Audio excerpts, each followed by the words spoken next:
Ladies and gentlemen, let's be honest, life is noisy. People talk. Things go wrong. You get misunderstood, overlooked, maybe even disrespected. And in those moments, you've got two choices: react or remain. See, the world doesn't get quieter. You just get stronger.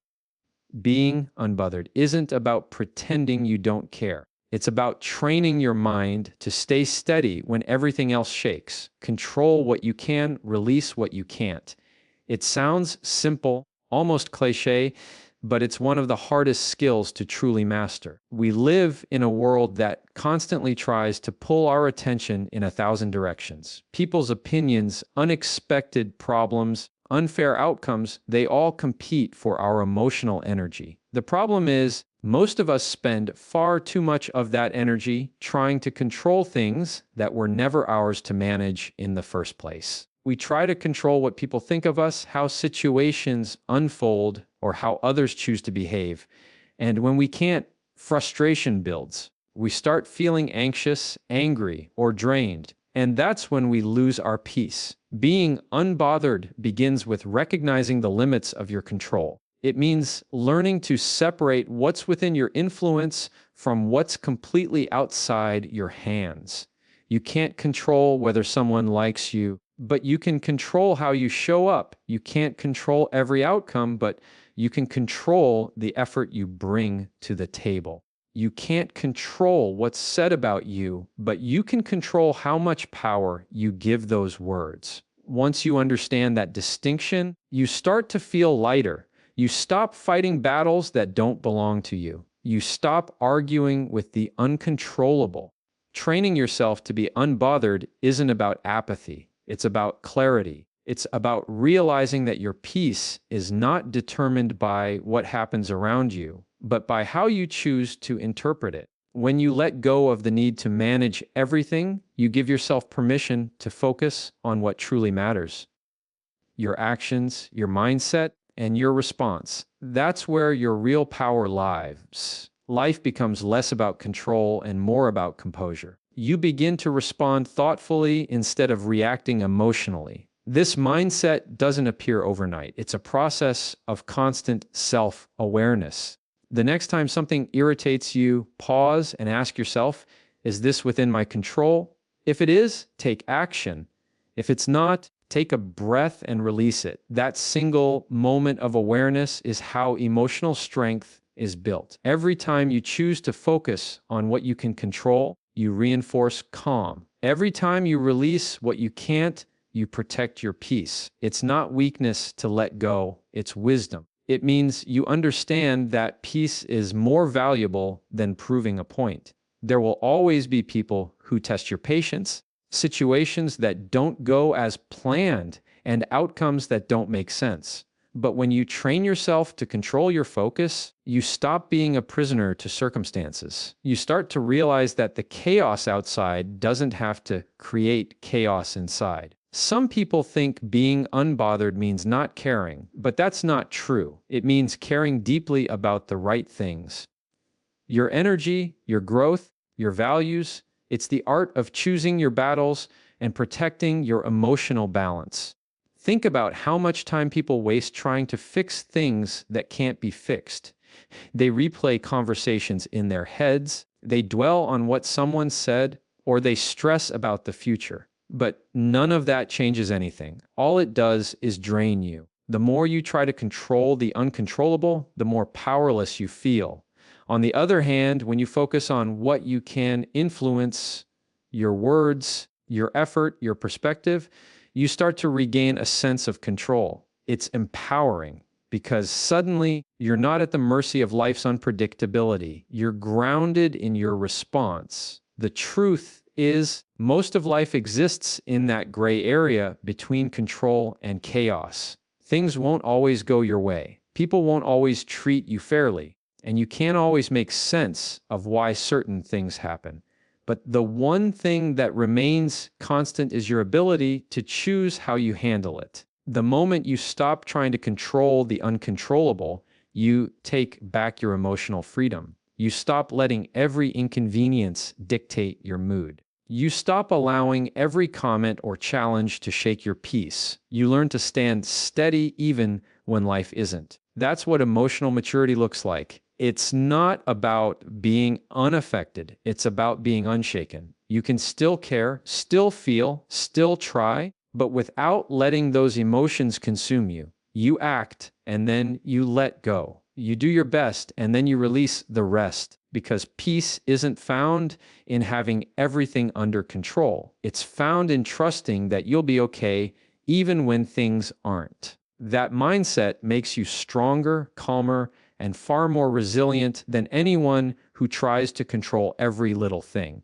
When you start practicing this daily, your energy shifts. You start handling challenges with patience instead of panic. You begin to value peace over validation, composure over reaction. You realize that not everything deserves a response, and not every situation needs your intervention. The world may still be noisy, but your mind stays quiet. And that quiet is where your strength lies, because in that calm space between what happens and how you respond, that's where you learn to truly be unbothered. Emotional discipline is a daily practice, not a personality trait. It's not something you're born with or something that magically appears when life gets easier. It's a skill built through repetition, awareness, and self-control. Many people think calmness is a natural quality that some just have, as if certain personalities are wired for peace, while others are doomed to react. But the truth is, emotional discipline is a decision you make over and over again, especially when it's hardest to do so. It's about training yourself to manage your emotions instead of letting your emotions manage you. Every day brings moments that test your patience, ego, and emotional control. Someone cuts you off in traffic, a coworker says something disrespectful, a plan falls apart, or someone misunderstands your intentions. Those are the exact moments where emotional discipline is either strengthened or weakened. It's not about avoiding emotion. It's about guiding it. You can feel angry without being consumed by anger, feel disappointed without becoming hopeless, and feel hurt without losing your composure. The discipline lies in pausing before reacting, in choosing clarity over chaos. The truth is, most people don't lose control because of what happens to them. They lose control because they never trained themselves to pause. The space between what happens and how you respond is where your power lies. The more you practice controlling that space, the stronger your emotional discipline becomes. It's like exercising a muscle. The first few times are hard, but with repetition, you build endurance. Over time, you start to notice that situations that once triggered you no longer have the same power. You stop reacting to everything that moves. You start responding with intention. Emotional discipline also requires humility. It's recognizing that not every reaction deserves to be voiced and not every opinion needs to be defended. You learn to conserve your emotional energy instead of scattering it everywhere. People who lack discipline tend to exhaust themselves emotionally because they give every situation the same intensity, whether it's worth it or not. They argue to be right, they fight to be understood, and they end up losing peace in the process. But when you start practicing discipline, you pick your battles carefully. You realize that sometimes silence speaks louder than a reaction, and restraint is a sign of real strength. One of the biggest misconceptions about emotional control is that it's about suppressing feelings. It's not. Suppression is denial, discipline is direction. Suppression ignores emotion, while discipline manages it. You still acknowledge how you feel. You just don't let it dictate your behavior. It's the difference between saying, "I'm angry," and "I'm going to let my anger lead me." The first is awareness, the second is surrender. Emotional discipline allows you to own your emotions without letting them own you. Practicing emotional discipline means you don't let temporary emotions cause permanent damage. You don't say things you'll regret. You don't make decisions in frustration, and you don't let your energy be hijacked by impulse. You learn to breathe, to think, and to act with purpose. It's not that you're emotionless, it's that you've learned to master the art of emotional timing. You know when to speak, when to walk away, and when to simply observe. That kind of control brings a quiet confidence, not loud, not defensive, but calm and certain. It's also important to understand that emotional discipline grows in discomfort. You can't develop it in peace, it's built in pressure. Every time you resist the urge to lash out, you're training it. Every time you choose patience over reaction, you're strengthening it. Every time you remind yourself that peace matters more than proving a point, you're growing it. Discipline isn't built in easy moments, it's built in the ones that make your chest tighten and your pride flare. It's in those exact moments you decide who's in charge, you or your emotions. This practice also teaches you emotional intelligence. You begin to understand your triggers, your limits, and your patterns. You start to see that sometimes what irritates you the most in others is actually revealing something about yourself. Emotional discipline helps you respond from understanding, not from ego. You start asking, why does this bother me so much?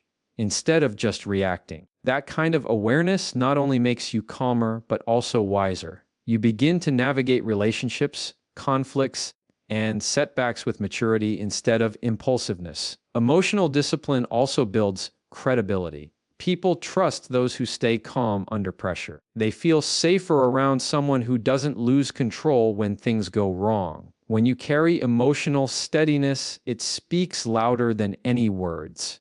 It shows that you can handle adversity, that you won't crumble when challenged, and that your peace is self-sustained, not dependent on external approval. That's what makes leaders stand out, not how loud they are, but how centered they remain when the noise gets loud. It's easy to act composed when everything goes your way. Real discipline shows when life doesn't cooperate. When you feel attacked, but stay grounded, when you're misunderstood but choose grace, when you want to explode but instead take a breath, that's mastery. Emotional discipline doesn't remove your emotions, it refines them. It turns raw reactions into measured responses and impulsive feelings into intentional choices. It's a skill that protects your peace, strengthens your relationships, and reminds you that your emotions are valid, but your reactions are optional. Silence is strength, not surrender. In a world where everyone wants to be heard, where every disagreement turns into a debate, and every opinion demands validation, choosing silence can look like weakness. But the truth is, silence is one of the most powerful responses you can give. It's not about avoiding confrontation, it's about mastering your energy. It's about knowing when speaking adds value and when it only adds noise. The ability to stay quiet when emotions are high or when ego wants to speak is one of the clearest signs of emotional intelligence. It shows you're in control of yourself, not controlled by the moment. Silence doesn't mean indifference. It means confidence. It means you no longer need to prove your worth through arguments or validation. It means you've outgrown the need to react to every comment, to explain yourself to people committed to misunderstanding you, or to fight every battle that presents itself. Sometimes silence is the most articulate response you can give because it communicates clarity, peace, and self-assurance in ways words never could. When you choose silence, you're not losing your voice.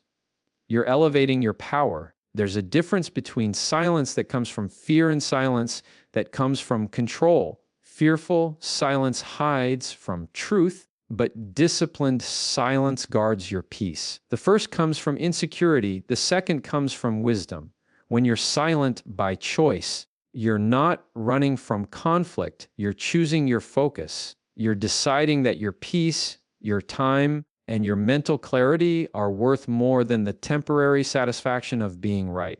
You understand that not every situation deserves your voice, because some arguments only exist to drain your energy, not to find understanding. People often confuse silence with weakness because they measure strength by volume. They believe the loudest person is the most confident. But real confidence doesn't need to shout. Real strength walks quietly because it's secure. The person who has nothing to prove doesn't need to fill the silence. When you're secure in yourself, you realize that silence is not emptiness, it's presence, it's control. It's the ability to observe before reacting, to understand before judging, and to listen before responding. That's how wisdom grows, not in speaking more, but in speaking less and listening deeper. Silence can also be a mirror. It reflects truth back to people in a way arguments never can. When you don't react to provocation, it exposes others' intentions. When you stay calm in the face of chaos, it reveals who's actually in control. Your silence forces people to sit with their own words, their own actions, and sometimes their own guilt. It makes them realize that they can't manipulate your emotions because you've learned how to guard them. That's not surrender, that's strength in its purest form. In difficult moments, silence gives you time to think clearly. Words spoken in anger often become regrets, but silence creates space for perspective. It allows emotion to cool down and logic to step in. When you take that space, you regain control of the situation. You start to see the difference between what needs to be said and what's just noise. You stop reacting from impulse and start responding from intention. That's what separates emotional maturity from emotional chaos, the ability to pause and think instead of attack and defend. Silence also teaches patience. It reminds you that not every reaction needs to be immediate. In a world addicted to instant responses, the ability to wait before speaking is rare. But that patience gives you leverage. It allows you to respond with clarity instead of confusion. It gives you time to choose your tone, your words, and your outcome. Sometimes silence is not just the absence of words. It's a strategy. It's how you control a situation without raising your voice. It's how you maintain respect when others lose theirs. When you practice silence, you also start listening differently. You hear not just what people say, but what they mean. You start to notice emotions behind words, intentions behind actions, and truth behind tone. Listening becomes a tool for understanding rather than defending. And when you understand more, you react less. Silence opens your awareness, sharpens your intuition, and helps you see the world with clearer eyes. It becomes less about responding and more about recognizing what actually deserves a response. It takes strength to stay silent when your ego is shouting to speak. It takes discipline to walk away when you want to win an argument. It takes wisdom to know that some battles aren't meant to be fought with words. When you can hold your peace in moments that tempt you to lose it, that's when you realize how powerful silence truly is. It's a language of self-control. It's the pause that prevents regret. It's the calm that confuses chaos. The world may expect a reaction, but when you give them silence instead, you're showing that you operate from strength, not from need. Silence also protects your energy. Every time you speak, you invest emotional effort. Not everyone deserves that investment. When you stop trying to explain, defend, or correct every misunderstanding, you conserve your power. You stop being drained by people who thrive on chaos. You learn that you don't owe everyone a response, and that peace sometimes sounds like nothing at all. That silence becomes a boundary, not to shut people out, but to protect the space where your clarity lives. It's in that space that you learn how to stay unbothered, not because you don't care, but because you finally understand the value of your inner calm. Protect your peace like it's your most valuable asset, because it is. Everything you think, do, and become flows from the state of your inner peace. When your peace is disturbed, your focus breaks, your confidence fades, and your emotions start running the show. The truth is, peace isn't something that just happens. It's something you have to actively protect. It's something you build through choices, boundaries, and discipline. The world won't protect your peace for you.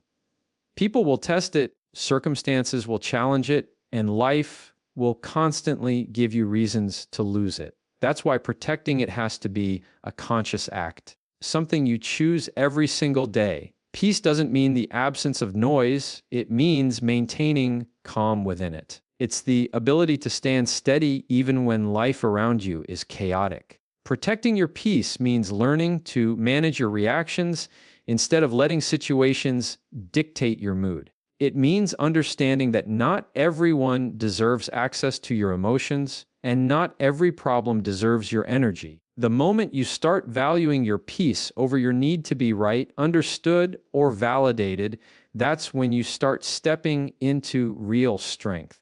Peace becomes your foundation, not your reward. One of the first steps to protecting your peace is setting boundaries. Boundaries aren't walls, they're filters. They help you decide what gets in and what stays out. When you have clear boundaries, you stop letting toxic conversations, unnecessary drama, or negative people invade your mental space. You start to recognize that it's okay to walk away from situations that disturb your peace, even if you once felt obligated to stay. Protecting your peace doesn't make you selfish, it makes you self-respecting. You stop explaining your worth to people who refuse to see it, and you stop participating in chaos that doesn't serve your growth. Protecting your peace also means managing your attention. Whatever you give attention to grows, and if you're constantly feeding stress, anger, or gossip, those things will take root in your mind. You have to become selective about what you allow to occupy your thoughts. Ask yourself, does this add to my peace or take from it? Does this help me grow or keep me stuck? Most of the time, peace is lost not because of what happens to us, but because of what we choose to focus on. You can't control every situation, but you can control where your energy goes. And when your energy goes toward calm, clarity, and purpose, peace becomes a natural result. Another key part of protecting your peace is emotional detachment, not from people, but from outcomes. It's understanding that not everything will go your way, and that's okay. You can still give your best effort without being attached to how things unfold. Detachment isn't indifference, it's freedom. It's knowing that your peace doesn't depend on everything working out perfectly. It depends on your ability to stay grounded even when it doesn't. When you stop chasing control, you start finding calm. You realize that peace isn't something you get when life cooperates. It's something you create regardless of how life behaves. Protecting your peace also means learning to say no without guilt. Many people lose their peace because they overcommit, overexplain, or overextend themselves trying to please everyone. But peace and people pleasing cannot coexist. Every yes that goes against your well-being is a no to your peace. Saying no doesn't make you rude, it makes you responsible. It's a sign that you understand your limits and that you value your mental and emotional health. Protecting your peace sometimes means disappointing others so you don't disappoint yourself. Your environment plays a huge role in your peace too. The spaces you spend time in, the people you interact with, the energy you allow around you, all of it affects your inner balance. Protecting your peace may require you to distance yourself from negativity, gossip, and people who thrive on chaos. It may mean spending more time in solitude, choosing quiet over noise, and clarity over confusion. Sometimes peace is found not in doing more, but in doing less reacting, less explaining, less absorbing other people's chaos. There's also an internal side to protecting peace,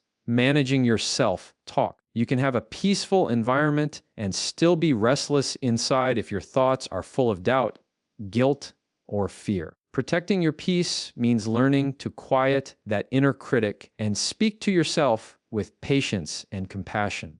It's reminding yourself that mistakes don't define you and that growth is a process, not a performance.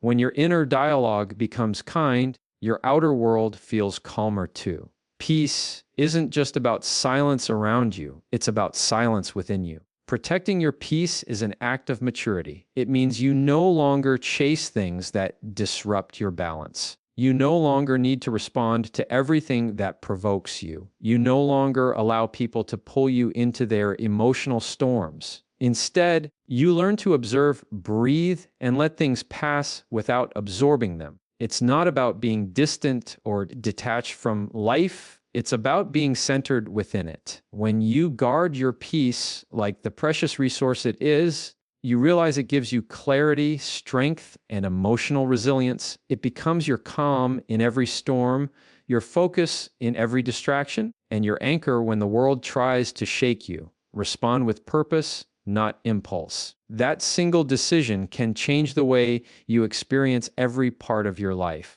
Most of the chaos people deal with doesn't come from what happens to them, but from how they react to it. Every situation, every conflict, every challenge presents you with a choice. You can respond with clarity or react with emotion. The difference between the two is the difference between growth and regret, between control and chaos. When you learn to respond with purpose, you start operating from your values instead of your moods. You stop being pulled by emotion and start being guided by intention. Reacting is easy because it's instinctive. It's what the mind does when it feels attacked, threatened, or disrespected. You feel anger, you lash out. You feel hurt, you withdraw. You feel misunderstood, you defend. But when you act purely on impulse, you're giving away your control. You're letting emotion dictate the story. Responding, on the other hand, takes awareness. It takes the maturity to pause, to think, to breathe before acting. That pause is where your power lies. It's where emotion cools and logic wakes up. It's where you shift from being a victim of your feelings to being the master of them. Responding with purpose means asking yourself why you're reacting in the first place. What are you trying to protect? Your ego, your peace, your truth. That simple question often reveals that many of our impulses come from pride, not principle. When someone disrespects you, your first instinct might be to snap back to prove your strength. But real strength is in restraint. It's in knowing that every reaction costs energy, and not every situation deserves your energy. Purposeful responses come from a place of clarity where you act not to prove, but to preserve your peace, your dignity, and your self-control. In a world that glorifies instant replies, emotional reactions, and public responses, choosing to pause can feel unnatural, but the pause is what separates wisdom from impulse. When you pause before reacting, you give yourself space to evaluate whether your words or actions will build or break. You start to realize that not everything requires a comeback, not every insult deserves a reply, and not every situation needs your voice. Sometimes the most powerful response is the one that's measured and intentional. You can still stand firm, but you do it with purpose, not emotion. Responding with purpose also means aligning your actions with your long-term goals, not your short-term feelings. When you react impulsively, you satisfy the moment but sabotage the future. You might win the argument but lose your peace. You might feel momentarily justified but end up with regret. Purposeful response means thinking beyond the heat of the moment. It means asking yourself, will this reaction help me or hurt me later? That kind of thinking requires emotional discipline, but it also builds it. Every time you choose response over reaction, you strengthen your ability to stay calm under pressure. This mindset doesn't mean suppressing how you feel. You're still human. You still experience frustration, anger, sadness, and disappointment. Responding with purpose simply means you allow yourself to feel without letting those feelings take control. You can acknowledge your emotions and still act with wisdom. You can disagree without disrespecting, and you can defend yourself without destroying your peace. Purposeful response is about balance. It's not about being passive. It's about being intentional. When you start practicing this daily, you'll notice how much lighter life feels. You stop carrying unnecessary emotional baggage. You stop overreacting to small things that used to ruin your day. You begin to see that most of what once triggered you doesn't even deserve a reaction anymore. That's because you've shifted from reacting to everything to responding only to what matters. You've stopped letting temporary emotions make permanent decisions. And in that shift, you gain emotional freedom, the ability to stay grounded no matter what comes your way. Purposeful response also builds respect. People trust those who stay composed under pressure. They listen more to those who speak with calm authority than those who shout with emotion. When you respond instead of react, you're showing emotional maturity. You're showing that you value your peace more than your pride. It's not about being unfeeling, it's about being strategic. It's understanding that power doesn't always need to be loud. Sometimes it's quiet, measured, and controlled. That's the kind of energy that earns respect without demanding it. Responding with purpose also protects your relationships. Many conflicts don't come from what's said, but from how it's said. When you take a moment to think before speaking, you give the other person space to be understood. You communicate from calm instead of chaos. That doesn't mean you avoid honesty. It means your honesty is delivered with intention, not emotion. Purposeful communication strengthens connection because it shows maturity. It shows that you value resolution more than reaction, understanding more than winning. The habit of responding with purpose takes time to build, but every situation gives you a chance to practice it. Every disagreement, every challenge, every irritation becomes an opportunity to pause and choose clarity. You begin to replace automatic reactions with thoughtful responses. You stop rushing to defend and start focusing on understanding. You realize that peace is never found in reacting to everything that bothers you, but in mastering the art of intentional response. When your actions are guided by purpose instead of impulse, you start living with power, clarity, and emotional control. Confidence grows in calm, not in chaos. True confidence isn't about being the loudest in the room or proving you're right. It's not built in moments of noise, attention, or validation. It's built in the quiet, in the moments when you trust yourself, even when no one else does, when you stay centered, even when everything around you feels uncertain. Confidence isn't a performance. It's a state of inner peace that says, I know who I am, and I don't need to prove it.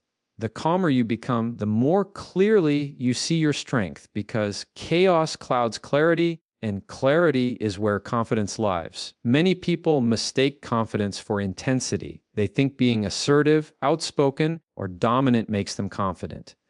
But that's often just noise covering insecurity.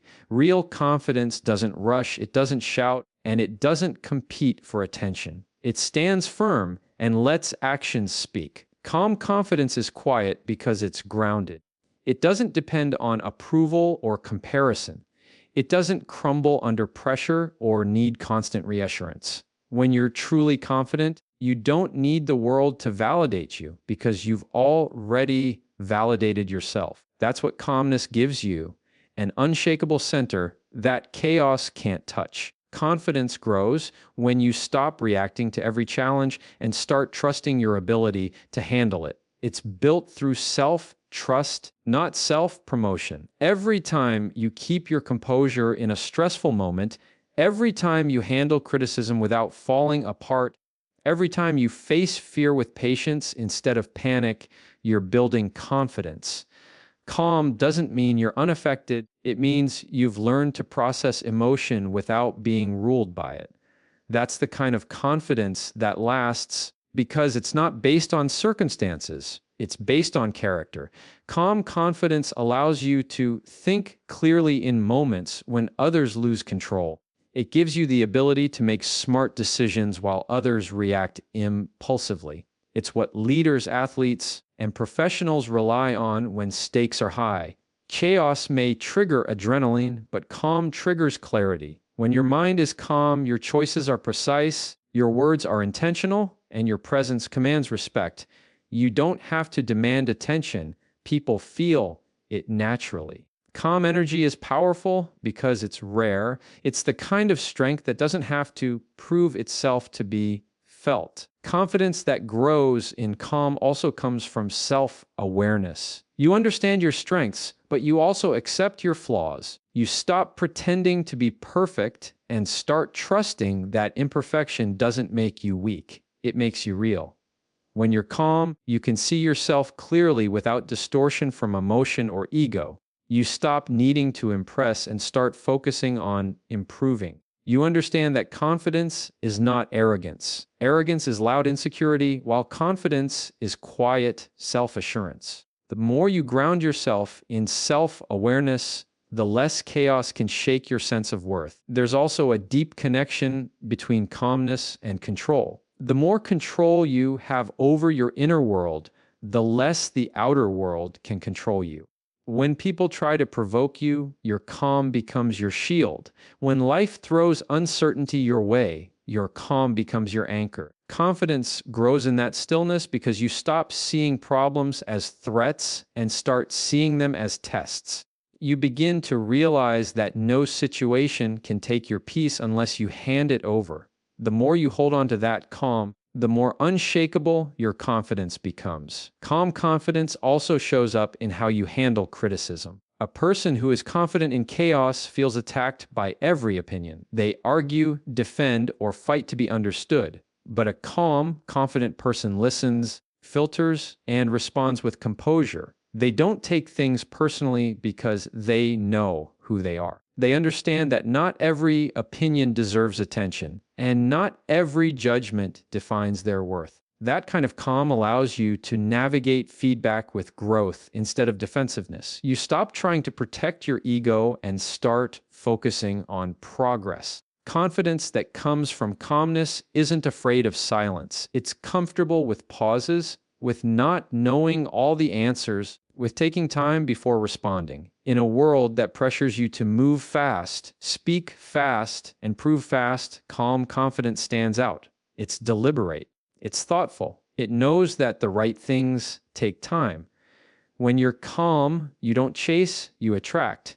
You don't force outcomes, you align with them. You don't rush to fill space with noise, you let your presence do the talking. That's real power, the kind that can't be faked because it comes from within. The foundation of calm confidence is consistency. It's built by keeping promises to yourself. Every time you show up when it's hard, follow through when it's inconvenient, or stay composed when you want to give up, you reinforce self-trust. And self-trust is confidence in its purest form. You begin to believe in your ability to handle whatever comes, not because life is easy, but because you've faced difficulty without falling apart. Calmness becomes a reflection of that inner stability. It's not that you never feel doubt or fear, it's that you don't let those emotions control your direction. Confidence that grows in calm doesn't need to announce itself because it's visible in the way you carry yourself, in your tone, your patience, and your steadiness. It's in how you move through uncertainty without panicking, how you handle pressure without cracking, how you stay grounded when everything around you feels unsteady. Chaos demands attention, but calm earns respect. When you learn to cultivate peace in your mind, you build confidence that no storm can take away. Because when the noise fades and the crowd quiets, what remains is the strength of your calm, the place where real confidence is born.